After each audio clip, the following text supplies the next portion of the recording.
نبی پاک صلی اللہ علیہ وسلم نے ارشاد فرمایا من آمن باللہ ورسولہ اقام الصلاۃ، جو اللہ پر ایمان لایا اور اس کے رسول پر ایمان لایا، نماز پڑھتا رہا، بصام رمضان اور رمضان کے روزے رکھتا رہا، کان حقا علی اللہ،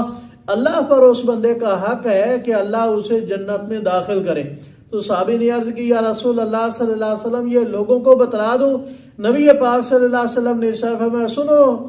جنت کے 100 درجے ہیں جو اللہ تعالیٰ نے جہاد کرنے والوں کے لیے تیار کر رکھے ہیں، اور ہر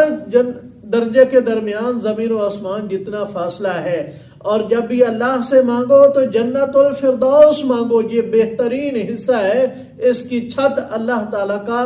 عرش ہے، اور اسی سے جنت کی ساری نہریں بہتی ہیں۔ تو اللہ کریم سے دعا ہے کہ اللہ تعالیٰ ہم سب کو جنت الفردوس کا